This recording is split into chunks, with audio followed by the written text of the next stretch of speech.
Assalamualaikum warahmatullahi wabarakatuh. Kembali lagi dengan saya Nur Annisa Anshar dengan NIM 2104045020023 dari kelas BKB Prodi Bimbingan dan Konseling. Nah, dalam video ini ada dua materi yang akan saya bahas, yaitu yang pertama, mengidentifikasi perilaku verbal dan nonverbal konseling.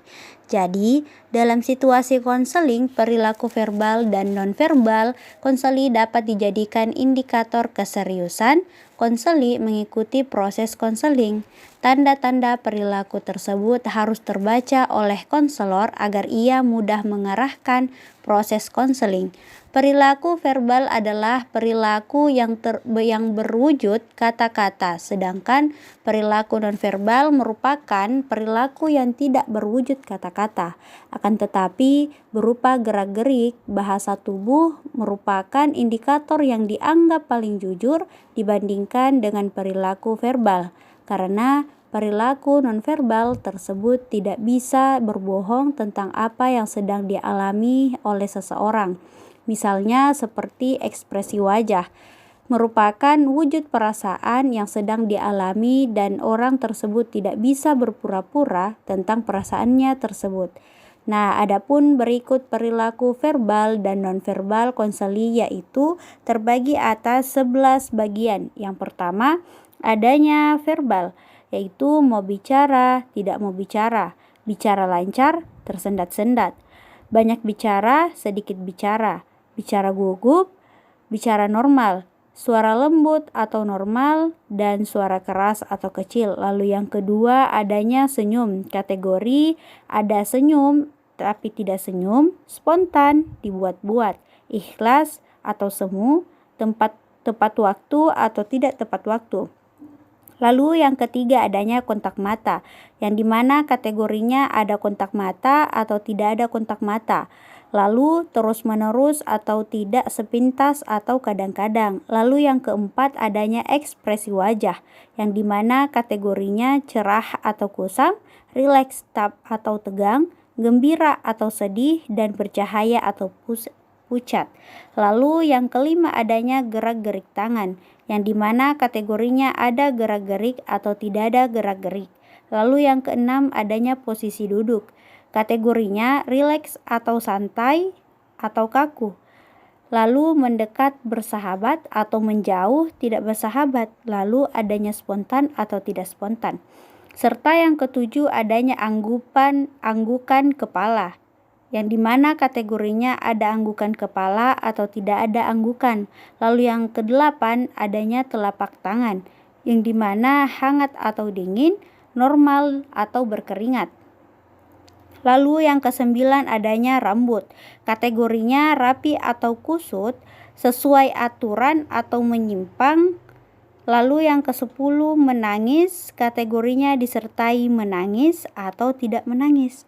Serta yang terakhir adanya pakaian, kategorinya yaitu rapi atau tidak rapi, kemudian bersih atau kotor, lalu atribut sekolah lengkap atau tidak lengkap. Kemudian jenis-jenis perilaku konseling tersebut baik verbal maupun nonverbal merupakan indikator bagi konselor mengenai sifat-sifat konseling, kesiapan konseling dalam proses konseling, kondisi pikiran dan perasaan konseling, dan perasaan lain yang berkenan dengan diri konseling.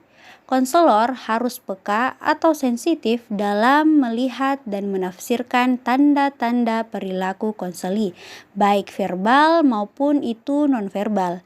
Nah, bukan hanya itu, perilaku verbal dan nonverbal seperti yang telah disebutkan tadi, sebaiknya konseling datang dalam kondisi yang cemas. Karena sebab itu, konselor perlu juga mengetahui tanda perilaku orang yang sedang mengalami kecemasan. Seperti berikut, adapun ciri-ciri kecemasan seperti adanya badan gemetar, lutut menggigil, tangan dan lengan gemetar, tangan kaku, tidak ada kontak mata, lalu muka tegang, muka pucat, hingga wajah sedih atau murung, serta suara bergetar dan lain sebagainya. Nah, langsung saja materi kedua yaitu mengidentifikasi perilaku verbal dan nonverbal konselor.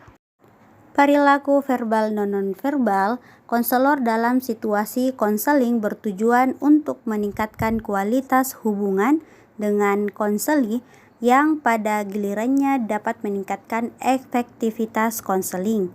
Nah, dalam setting konseling, perilaku yang bagaimanakah yang harus ditampilkan oleh konselor agar konseli merasa lebih senang, lebih terbuka, lebih percaya, lebih tertarik mengatasi konseling sampai tuntas.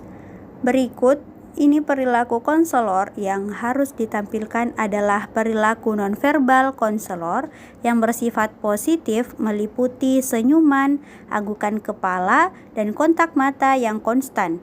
Adapun perilaku nonverbal yang negatif, misalnya muka masam, mengerutkan dahi, menggelengkan kepala, dan kontak mata yang tidak stabil serta mencibir.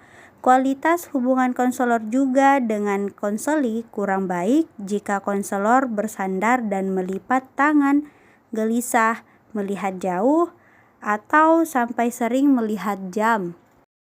Di sini perilaku nonverbal itu ada yang bersifat positif dan negatif, di mana perilaku yang bersifat positif tersebut seperti senyuman, anggukan kepala, dan kontak mata yang konstan.